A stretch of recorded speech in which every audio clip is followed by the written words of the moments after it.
మీ ఎలాంటి వ్యాపార ప్రకటనలకైనా వెంటనే మా ఛానల్ సంప్రదించండి. అందరికి నమస్కారం, నేను శిరీష. ముందుగా అందరికీ మహాశివరాత్రి శుభాకాంక్షలు. ప్రస్తుతం మనతో పాటు ఉన్నారు ప్రముఖ ఆధ్యాత్మికవేత్త శ్రీమతి బట్టి ప్రోల విజయలక్ష్మి గారు. అమ్మతో మాట్లాడదాం. నమస్కారం అమ్మ. నమస్కారం అమ్మా.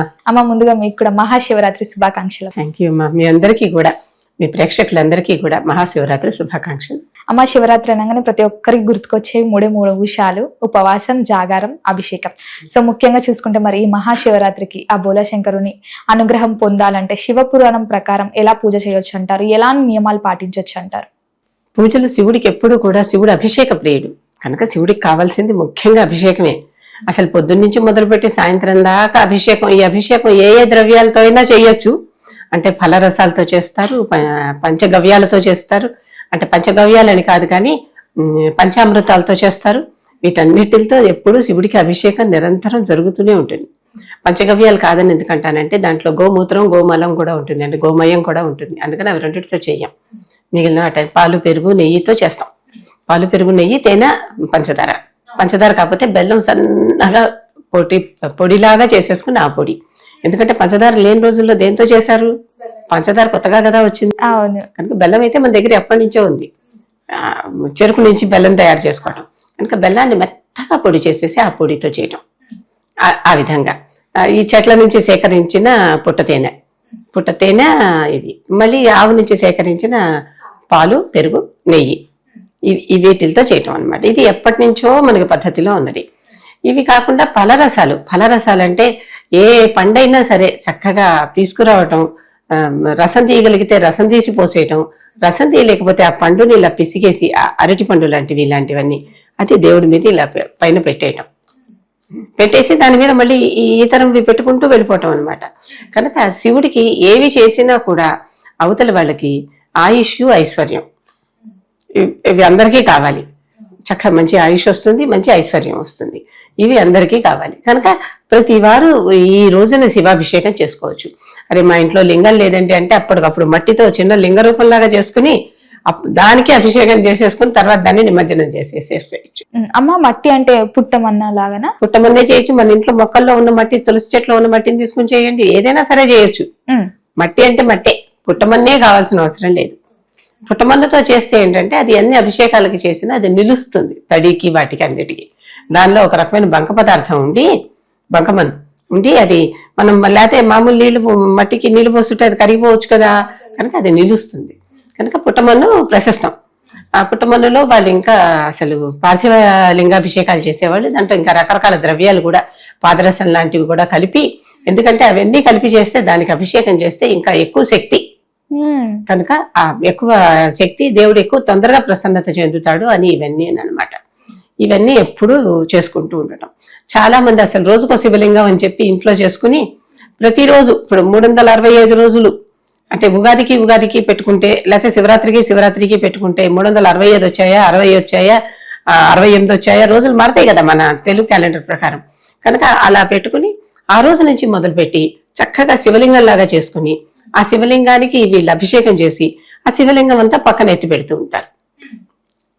పంచాయతనం ఏదో దేవతార్చన ఉంటుంది కదా, గది లాంటిది. దాంట్లో ఒక బ్యాగ్ లోనో ఒక డబ్బాలోనో పెడుతూ ఉంటారు. అంటే పూర్తిగా ఎండిపోయేదాకా బయట ఉంచి, ఎండిపోయాక లోపల పెట్టేసి సంవత్సరం పాటు మరి అన్ని లింగాలు దాసాలి కదా, కనుక దానికి ఒక డబ్బా పెట్టుకుని దాంట్లోనే ఇవన్నీ సేకరించుకుంటూ వస్తారు. రోజుకో శివలింగం, కొత్తగా శివలింగం చేసుకోవటం, దానికి అభిషేకం చేయటం, దానికి ఈ విధంగా చేయటం. ఈ పద్ధతి ఆచరించే వాళ్ళు ఉన్నారు. ఈ మొత్తం అన్ని రోజులు అయిపోయాక మళ్ళీ ఇంట్లో ఒకసారి మహాలింగార్చన చేసుకుని, వీటన్నిటితోనే మహాలింగార్చన చేసుకుని తర్వాత వీటన్నిటిని తీసుకుని వెళ్ళి ఏదైనా నదిలో ప్రవహించే నదిలో కలిపేయటం. దగ్గరగా నది ఏది ప్రవహిస్తోంది అని చూసుకుని, కొంచెం మురికాలో కాకుండా మంచి స్వచ్ఛమైన నది, దేవుడిని అనుకుంటున్నాం కదా, కనుక అటువంటి స్వచ్ఛమైన నది ప్రవాహాల్లో కలిపేయటం. అది పద్ధతి. అదొక నియమంగా చేస్తారు, అదొక వ్రతంలాగా చేస్తారు. శివరాత్రులకి, కార్తీక మాసాల్లోనూ అలాంటప్పుడు మొదలు పెట్టుకుని అక్కడి నుంచి సంవత్సరం అంతా మళ్ళీ ఓ సంవత్సరం ఆ రోజు తిరిగి వచ్చేదాకా అలా పెట్టుకుని చేస్తారు. ఇలాంటివన్నీ కూడా మహాశివరాత్రికి ఈ పూజలన్నీ కూడా వాళ్ళ కోరిన కోరికలు తీర్చడానికి. ఎందుకంటే శివుడు బోళాశంకరుడు. కొంచెం ఓ చెంబుడు నీళ్లు పోస్తే చాలు నెత్తి మీద తృప్తి పడిపోయి, చెంబుడు కూడా అక్కర్లా చెంచాడు పోసినా చాలా తృప్తి పడిపోయి మనకి కోరిన వరాలు ఇచ్చేస్తాడని పేరు. అందుకనే శివుడు ఎక్కడెక్కడ వాళ్ళకి అక్కర్లేదన్న వాళ్ళకు కూడా గజాసురుడికి భస్మాసురుడికి కూడా రకరకాల వరాలు ఇచ్చేసేసి, బండాసురుడికి వీళ్ళందరికీ వరాలు ఇచ్చేసి వాళ్ళందరినీ మళ్ళీ తర్వాత ప్రాణాంతకం అయ్యేలాగా చేస్తూ ఉంటాడు. తనకే నెత్తి మీదకి తెచ్చుకునేలా కూడా చేస్తూ ఉంటాడు. అంటే పట్టించుకోడు ఏమి, తన ప్రజలు తను పూజిస్తే చాలు అనుకుంటాడు అనమాట. పశుపతి కదా ఆయన, మనం అందరం పశువులు, ఆయన గోపాలకుడు అంతే. ఆయన పశువులన్నిటికీ పతి. పశువులు అంటే మనమే, ఈ జంతువులనే కాదు మనుషులు కూడా పశువులే. మేనేజ్ ద సోషల్ యానిమల్ అని మనకి ఎలాగో చెప్పుకుంటూ ఉంటాం. అలాగే ఈ వీటన్నిటికీ ఆయన పతి. అంటే మనందరినీ కంట్రోల్ చేసేవాడు, మనందరినీ రక్షించేవాడు, మనందరినీ సంపూర్తిగా అన్ని రకాల మన అవసరాలన్నీ తీర్చేవాడు ఆయన. అందుకని ఆయనకి పశుపతి అని పేరు. ఈ రకంగా ఆ ఇండోర్ రాణి అహల్యబాయి ఇండోర్లో ఆవిడ ఉన్నప్పుడు మొత్తం తన రాజ్యంలో ఎంతమంది ఉన్నారు అన్ని లింగాలు చేయించి, పార్థివ లింగాలు, నర్మదా నది ఒడ్డున ఆవిడ రాజధాని. నర్మదా నది నుంచి మట్టి సేకరించి ఆ మట్టితో ఎంతమంది తన జనాభా ఉన్నారు అన్ని లింగాలు చేయించి బ్రాహ్మణుల చేత తన ఆలయంలో పూజ చేయించి మళ్ళీ ఇవన్నీ అభిషేకాలు అన్నీ అయిపోయాక, నైవేద్యాలు అన్నీ అయిపోయాక మళ్ళీ వాటిని తీసుకుపోయి నర్మదా నదిలో వాళ్లే నిమజ్జనం చేసేవారు. అంటే తన ప్రజలందరి తరపున రోజుకొక శివలింగానికి ఆవిడే పూజ చేయించింది. ఆవిడ ఎప్పుడూ చేతిలో ఒక మహాలింగం పట్టుకుని, ఒక శివలింగం పట్టుకుని తిరుగుతూ ఉంటుంది. ఆవిడకి అది వదిలిపెట్టదు ఆవిడ. ఇదే నాకు రక్ష, నా ధర్మం అన్నట్లుగా భావిస్తుంది ఆవిడ. ఎన్నో ఆలయాలు, కాశీ విశ్వనాథ ఆలయం దగ్గర నుంచి ఎన్నో ఆలయాలు ఆవిడ మళ్ళీ తిరిగి పునరుద్ధరింపజేసి వాటన్నిటికీ కొన్ని వందల ఆలయాలు, అన్ని ఆలయాలు మొత్తం ఆసేతు సీతాచలం తిరిగి అన్ని చోట్ల పాడైపోయిన ఆలయాలన్నిటినీ ఉద్ధరింపజేసి వాటిలో మళ్ళీ శివలింగ ప్రతిష్ఠ చేసి వాటికి పూజాదిగాలు జరిగేలాగా చేసింది. సోమనాథ్లో కూడా చేసింది ఆవిడ. తురుష్కులు ఎక్కడెక్కడైతే పాడు చేసుకుంటూ వెళ్లారో అలాంటి చోటకల్లా ఆవిడ వెళ్ళి మళ్ళీ వాటిని పునరుద్ధరించింది. అంత గొప్ప భక్తురాలు ఆవిడ. ఇప్పటికే ఆవిడ ఆలయంలో మనం చూడొచ్చు, బంగారు లింగం ఉంటుంది ఇంతది. ఆవిడ నిత్యం పూజ చేసుకునేదట దానికి. ఆ లింగం ఇప్పటికీ ఉంది, మనం వెళ్తే చూపిస్తారు, చూడొచ్చు. అంటే మధ్యాహ్నం 12 టైంలో అభిషేకాలు చేస్తారు. ఆ సమయంలో అంతా ఓపెన్ ఉంటుంది అనమాట. మనం కూడా వెళ్ళి అవి చూడొచ్చు. ఈ రోజుకి కూడా ఆవిడ లేదు, ఆవిడ తరాల వాళ్ళు ఎవరో ఆవిడ వారసులు ఉన్నారు. వారందరూ చాలా వరకు క్రిస్టియానిటీలోకి మారిపోయారు. అయినప్పటికీ ఈ ధర్మాలు వాళ్ళు పాటిస్తున్నారు. ఎందుకంటే వాళ్ళ దేశం వదిలి కూడా వెళ్ళిపోయారు. వాళ్ళు ఈ రోజుకే ఈ ధర్మాలు పాటిస్తున్నారు. పాటించి అప్పుడు జనాభా ఎంత ఉందో అంతమంది అని కాకుండా ఈ రోజు కూడా 1,00,000 లింగాలు చేయించి వాటన్నిటికీ అభిషేకం చేయించి వాటిని మళ్ళీ కింద నర్మదా నదిలో అంటే ప్రవాహంలో ప్రవహింపజేసేయటం లింగాల్ని. మళ్ళీ మన్నాడు వెళ్తారు, మట్టి తీసుకొస్తారు, మళ్ళీ లింగాలు చేస్తారు. మళ్ళీ ఇది జరుగుతూనే ఉంది. అంటే ఎంత సూక్ష్మంగా అతి తేలిగ్గా దొరికే మట్టితో చేసే లింగానికైనా కూడా ఆయన మనకి తిరిగి ఎంతో ఫలితాన్ని ఇస్తాడు అనేది ఇది చెప్తుంది. ఎన్నో రకాల లింగాలు ఉన్నాయి. అన్ని నవరత్నాలతోనూ లింగాలు చేస్తారు. అసలు దీంతో లింగం చేస్తారు చేయరు అని లేదు. ఒక ధర్మరాజు ఒక చెక్క మొద్దును పెట్టి ఇదే లింగం అంటే అది లింగం అయిపోయింది. సంగమేశ్వరంలో ఈ రోజుకి ధర్మరాజు ప్రతిష్ఠ చేసిన దారులింగం కనిపిస్తుంది మనకి. సీతాదేవి ఇసుకతో చేసి ఇదిగో ఇదే లింగం అంటే రామేశ్వరంలో ఈనాటికి ఆ సైకత లింగానికే పూజ జరుగుతూ కనిపిస్తుంది. అంటే ఇసుక దేంతో చేసినా సరే అదే లింగం అని భావిస్తే అది లింగమే, మనం భావించటంలోనే ఉన్నది. ఒక మహారాజు గారు స్త్రీలోలుడు ఎప్పుడు ఆడవాళ్ళ చుట్టూ తిరుగుతూ ఉండేవాడట. ఆడవాళ్ళ చుట్టూ తిరుగుతూ కానీ రోజు ఉదయాన్న శివార్చన మాత్రం మానడు, తప్పనిసరిగా చేస్తాడు. అది బాధ్యతగా చేస్తాడు. ఏమీ కనిపించట్లేదు. ఆ రోజు వేస్తే ఇంట్లో చిక్కుకున్నాడు. వాళ్ళని తలుపులు వేసేశారు, బయటికి రావడానికి లేదు. అసలు తెలివి లేకుండా నిద్రపోయాడు. ఎట్లా నేను ఇప్పుడు ఏం పూజ చేసుకోవాలంటే ఆ స్త్రీ స్థనం కనిపించిందిట, అది లింగాకారంలో ఉన్నదని దానికి పూజ చేశాడు. ఆ పూజను కూడా భగవంతుడు స్వీకరించి ఆయనకి మంచి లోకాలను ఇచ్చాడు. అంటే ఏదైనా సరే లింగ రూపంలో ఉన్నదాన్ని మనం దాన్ని లింగంగా భావించి పూజ చేయటమే, దాన్నే శివుడు అనుకోవటమే. అది ఆ వస్తువులాగా కాకుండా దాంట్లో శివుడిని చూడటమే. ఇది వజ్రాలదా, బంగారందా, వెండిదా, పాదరసందా, మరకతందా, మాణిక్యందా అని చూడకుండా, ముత్యమా అని చూడకుండా లింగాన్ని లింగంగా భావించి పూజ చేయటమే. అసలు లింగానికి లింగ పూజ ఎందుకు వచ్చింది, వేరే మామూలుగా అన్ని దేవతలు దేవతా రూపంలో ఉంటే ఈయన ఒకడే లింగ రూపంలో ఎందుకు ఉంటాడు అంటే దానికి కూడా ఒక కథ ఉంది. అంటే ఈ కథలో ఏమని తెలుస్తుందంటే ఈ శివుడికి లింగార్చన తప్ప వేరే అర్చనలు లేవు అనేది దాంట్లో అంటే తప్పు చేసి శాపం పొందుతాడు. అంటే వేరే దృష్టితో చూడకూడదు దాన్ని చూసి తల నరికేస్తారు. నరికేసేసరికి అప్పుడు ఆ తల పోయి ఇక నుంచి నీకు లింగానికే పూజ. అలాగే బ్రహ్మకేమో నీకు అసలు ఆలయాలే లేవు, విష్ణుమూర్తికేమో నీకు అన్ని ఆలయాలు ఉంటాయి. ఎందుకంటే ఒకళ్ళు సత్వరజ స్తమ గుణాలకి 3 సంకేతాలు కనుక ఈ 3 సంకేతాలకి సత్వ గుణంలో ఉన్న విష్ణుమూర్తికి నిరంతరము పూజ ఉంటుంది, వీరికి ఇంతవరకే పూజ అని అలాంటి నియమాలన్నీ కూడా సృష్టి వచ్చింది. సృష్టి ఆదిలో వచ్చినప్పుడు ఒక పెద్ద 3 అండాలు వస్తే ఒక అండం నుంచి బ్రహ్మలక్ష్మి ఒక అండం నుంచి శివుడు సరస్వతి ఒక అండం, శివుడు లక్ష్మి ఒక అండం నుంచి నారాయణుడు నారాయణి ఒక అండం నుంచి వచ్చారు. అంటే లక్ష్మి పార్వతి సరస్వతి 3 వేరే వేరే అండాల్లో నుంచి వస్తూనే నారాయణుడితోనేమో అంటే మహావిష్ణువుతోనేమో పార్వతీదేవి వాళ్ళిద్దరు అన్నదమ్ముల్లాగా అన్న చెల్లెళ్ళలాగా ఒక దాంట్లో నుంచి వచ్చారు. అలాగే బ్రహ్మ లక్ష్మి ఒక దాంట్లోంచి వచ్చారు, శివుడు సరస్వతి ఒక దాంట్లోంచి వచ్చారు. వీళ్ళు జంటలుగా వచ్చారు, అంటే కవల పిల్లల్లాగా వచ్చారు ఒకే అండంలో నుంచి. వచ్చాక అప్పుడు ఆ లలితాదేవి వీళ్ళందరినీ చూసి మీరు ఇలా వచ్చారు కదా, ఇప్పుడు మీరు లోకానికి మీరు 3 త్రిమూర్తుల్లాగా ఉండి సృష్టి స్థితి లయాన్ని మీరు పర్యవేక్షించండి అని వీరి 3కి 3 బాధ్యతలు ఇచ్చింది. ఆ రకంగా బ్రహ్మకి సరస్వతిని తోడు చేసి సృష్టిని, ఎందుకు సరస్వతిని ఎందుకు తోడు చేయాలంటే పుట్టించాక కాస్త బుద్ధి కూడా ఉండాలి కదా, తెలివి ఉండాలి కదా, అందుకని సరస్వతిని తోడు చేసి సృష్టికి, స్థితి కోసం నారాయణుడికి లక్ష్మిని జత చేసి, లక్ష్మి ఎందుకంటే పుట్టంగానే సరిపోదు, కొంచెం డబ్బు ఉండాలి కదా బతకటానికి వాటన్నిటికీ, అందుకని లక్ష్మిని జత చేసి, అలాగే శివుడికి లయశక్తిని ఇస్తూ శక్తి అంటే నారాయణిని పార్వతిని జత చేసింది. ఎందుకంటే సంహరించాలంటే శక్తి ఉండాలి కదా, కనుక నువ్వు సంహారం చేయాలంటే నీ వెనకాల ఈ శక్తి దేవత పార్వతీదేవి ఉంటుంది అని చెప్పి శివ పార్వతుల్ని జంటలుగా చేసి, అంటే కౌలలుగా 3 వేరే వేరే జంటలు వచ్చాయి, మళ్ళీ ఇప్పుడు వేరే వేరే జంటలు అయినాయి. అవి ఈ 6 కలిసి సృష్టి స్థితి లయని ఈ మొత్తం ప్రపంచంలో అందరికీ కాపాడుతూ చేస్తూ ఉంటారు. శివరాత్రి నాడు ఇవన్నీ తలుచుకుని పూజలు చేస్తే చాలా మంచిది. అసలు శివుడు ఎక్కడి నుంచి వచ్చాడు, శివుడు మనకి ఏం చేస్తున్నాడు అని తెలుసుకోవడం అనేది చాలా ప్రధానం. అమ్మ, ముఖ్యంగా శివరాత్రి అంటే ఇంతకు ముందు చెప్పినట్టే మీరు అభిషేకం అని చెప్పారు. ఉపవాసం దగ్గరకు వస్తే చాలా మంది రేపు ఉపవాసం ఉంటే, శివరాత్రి రేపు అనుకుంటే ఈ రోజు చాలా మంది రేపు ఫాస్టింగ్ ఉంటామని చెప్పి కొన్ని క్రేవింగ్స్ అంటే వాళ్ళకి తినాలనిపించి ఈ రోజే తింటుంటారు. మసాలా ఐటమ్స్ కైనా నాన్ వెజ్ అయినా తిని రేపటికి ఉపవాసం ఉండాలని చూస్తుంటారు. సో అలా ఉండొచ్చు అంటారా అమ్మ? అసలు ఉపవాసం అంటే పస్తు ఉండటం కాదు, దేవుడికి దగ్గర ఉండడం. దేవుడికి దగ్గర ఉండటం, ఎప్పుడు దేవుడికి పక్కనే వసించి ఉండటమే ఉపవాసం అంటే. ఆ ఉపవాసం చేయాలి.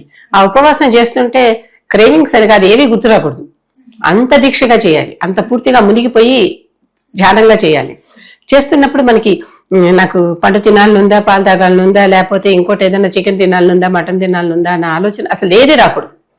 అటువంటి ఉపవాసం ఉంటేనే ఉపవాసం కింద లెక్క. మిగిలినవన్నీ మనం కాకపోతే ఒక్కసారిగా ఆ స్థితిని అందుకోలేం కనుక మధ్యలో ఇవన్నీ నెమ్మదిగా మార్చుకుంటూ వెళ్తూ ఉంటాం.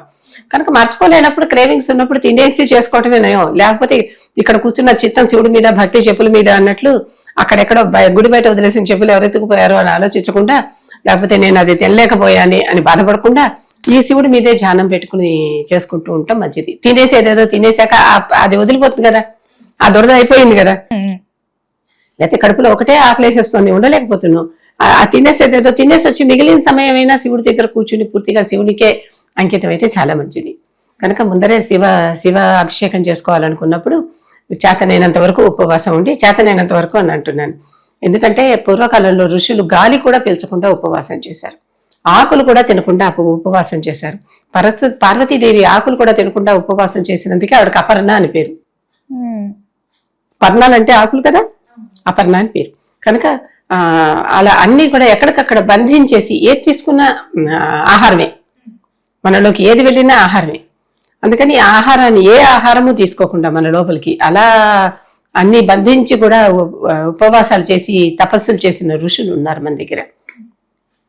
వాళ్ళ మంది రాక్షస తపస్సులు, రాక్షసులందరూ అలాంటి తపస్సులే చేశారు. వాళ్ళు రాక్షస పట్టు అనమాట, పట్టారంటే వదలరు, ఏవైనా సరే సాధించుకోవాల్సిందే, ఆ వరం ఏదో పొందాల్సిందే అన్న ధోరణిలో అలా చేసేవాళ్ళు. ఈ రకమైనటువంటి తపస్సులన్నీ ఆ రోజుల్లో జరుగుతూ ఉండేవి. ఇవన్నీ కాకుండా ఈ అభిషేకానికి ఉపవాసానికి నియమాలు ఏమన్నా ఉన్నాయంటే చక్కగా సాత్విక పదార్థాలతో చేస్తే మంచిది. అలాగని రాజసిక పదార్థాలు తామసిక పదార్థాలు కూడా నైవేద్యం పెట్టిన భక్తులు ఉన్నారు. శివుడికి మాంసం పెట్టిన భక్తుడు ఉన్నాడు కదా, తిన్నడు. మద్యం ఇచ్చిన భక్తులు ఉన్నారు కదా.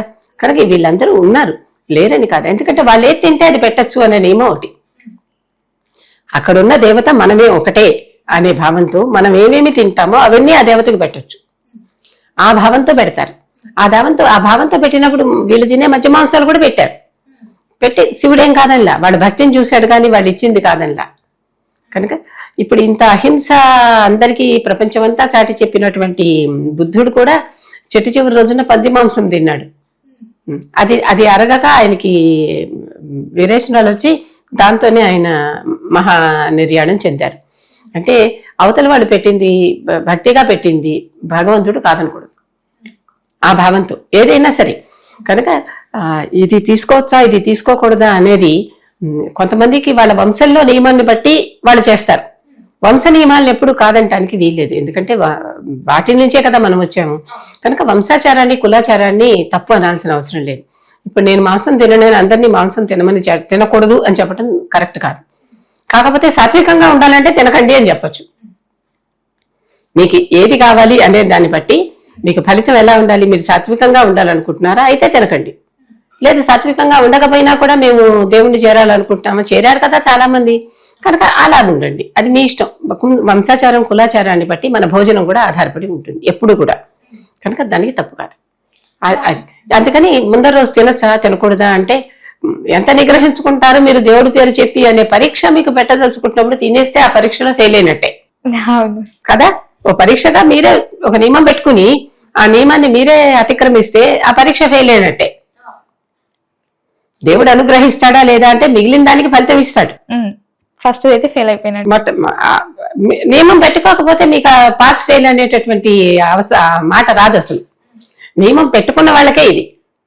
ఆ నియమం పెట్టుకున్న వాళ్ళకి వీళ్ళు పాసా ఫెయిల్ అనేటటువంటి మాట ఎందుకు వస్తుంది, ఏమీ రాదు. కనుక అది మీరు నియమంగా పెట్టుకునేట్టయితే పాటించండి. లేకపోతే పాటించలేమో అనే భయం లోపల ఉంటే అసలు పెట్టుకోకండి. నియమంపై పెట్టుకోవద్దు. నియమం పెట్టుకున్నాక పాటించాలి అంతే. అమ్మ మరి ముఖ్యంగా వస్తే జాగారం విషయంలో చాలా మంది ఒకప్పుడు జాగారం అంటే గుడులలో కథలు వినడం కానీ శివపురాణాలు వినడం కానీ జరిగేది. ఇప్పుడు టైమ్స్ లో రీసెంట్ గా అట్లా లేదు. జాగారం అంటే ఫోన్స్ మాట్లాడడం, ఫ్రెండ్స్ తో ఉండడం, గేమ్స్ ఆడడం అని. సో ఆధ్యాత్మిక పరంగా ఎలా ఉండాలంటారు జాగరణ చేయాలంటే? జాగరణ అంటే మెలకువతో ఉండటం అంటే ఎరుకతో ఉండటం, స్పృహతో ఉండటం, జాగ్రత్తగా ఉండటం. జాగ్రత్త అనే మాట కూడా జాగరణ మించే వచ్చింది. జాగ్రత్తగా ఉండటం అంటే ఎప్పుడు ఎవరు ఒకరి ధ్యానంలో ఉండటం. ఆ ధ్యానం ఏంటి, మీరు గేమ్లు ఆడుతుంటే గేమ్కే మీ ధ్యానం అంతా, అంటే అంతా అటువైపుకే పోతుంది మీ ధ్యానం అంతా. ఫోన్లో మాట్లాడుతుంటే ఫోన్కే పోతుంది. ఫోన్లో మాట్లాడుతున్న ఈ విధమైనటువంటి మాటలే దేవుడికి సంబంధించినటువంటి సత్సంగాలే చేస్తూ ఉంటే తప్పలేదు. ఎందుకంటే అక్కడ విషయ ప్రధానం, ఏం చేస్తున్నారనేది. ఈ రోజుల్లో మాధ్యమాలు మారిపోయాయి కదా. ఒకప్పుడు గుడిలో పురాణాలు చెప్పిస్తే ఇప్పుడు మనం టీవీలోనో ఫోన్లోనో కంప్యూటర్లోనో ఈ ప్రవచనాలు పురాణాలు వింటున్నాం. కనుక అవి చేస్తుంటేసేపు తప్పలేదు. మీరు చేస్తున్నటువంటి వస్తువు ఎటువంటిది, అంటే ఆ పని దేనికి సంబంధించింది అనే దానిని బట్టి ఆ జాగరణ ఫలితం ఆధారపడి ఉంటుంది. జాగరణ అంటే ఏంటి, 12 దాకా మేల్కొని ఉండి నిద్రపోవటం అలా కూడా కాదు అసలు. ఆ ముందర రోజంతా నిద్రపోకుండా ఉండటం, అంటే 24 గంటలు పూర్తిగా మెలకువగా ఉండాలి. 24 మనకి రోజు ఎప్పుడు సూర్యోదయంతో మొదలై సూర్యోదయంతో అవుతుంది.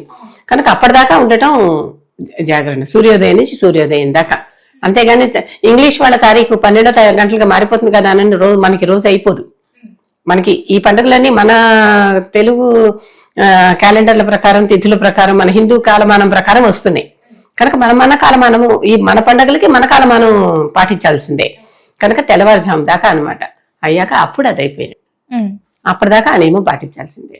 అలాగే ఉపవాసం ఉన్నారంటే పూర్తిగా అది మధ్యాహ్నం 12ంటికి భోజనం చేసేదాకా కూడా, ఆ ముందర రోజు మధ్యాహ్నం 12ంటికి ఎప్పుడు భోజనం చేసి వదిలి పెడతారో అప్పటి నుంచి ఇప్పటిదాకా మళ్ళీ భోజనం చేయడానికి వీల్లేదు.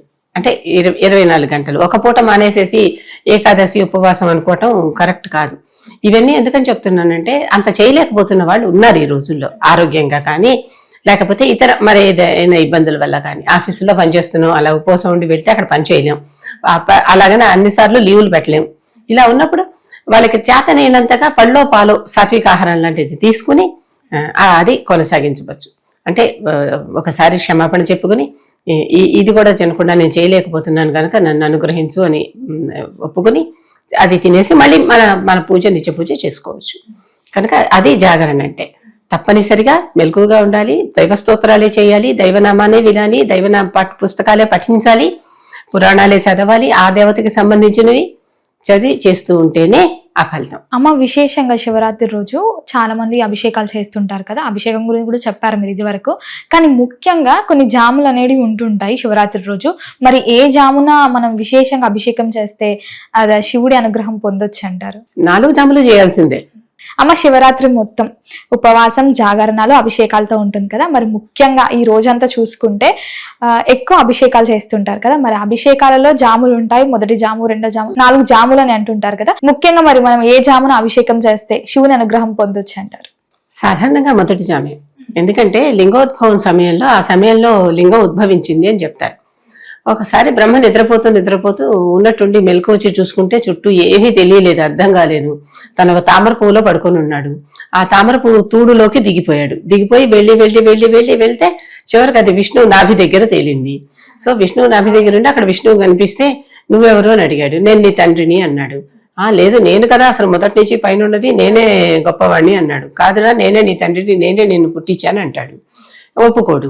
సో బ్రహ్మ విష్ణువు మధ్య నేను పెద్ద అంటే నేను పెద్ద అనేటటువంటి ఒక వివాదం వచ్చింది. ఈ ఇద్దరు వివాదం గట్టిగా అతి పెద్ద యుద్ధంలాగా అయిపోయినట్టు, వాగ్యుద్ధం అనమాట, ఆయుధాలతో కాదు. ఇద్దరు కూర్చుని వాది చేసుకుంటున్నారు. నేనే పెద్ద, నేనే గొప్ప అని అనుకుంటూ ఉంటే వారిద్దరి మధ్యలో నుంచి అతి వేగంతో ఒక పెద్ద అగ్నిలింగం వచ్చింది. అలా నేల మీద నుంచి ఇలా దూసుకొని వచ్చేసి వెళ్ళిపోతుంది. ఎక్కడికి వెళ్ళిపోయిందో తెలియలేదు, అసలు కనిపించలా. ఇంకా ఇది వెళ్తూనే ఉంది, వెళ్ళటం కూడా తెలుస్తుంది వీళ్ళకి. అంత పరమాద్భుతమైన లింగం అటు ఇక్కడి నుంచి అక్కడి దాకా వెళ్ళిపోయింది. ఈ వెళ్ళిపోయినటువంటి ఈ మహాద్భుత లింగం చూసి వీళ్ళిద్దరూ తెల్లబోయారు ఒకసారి.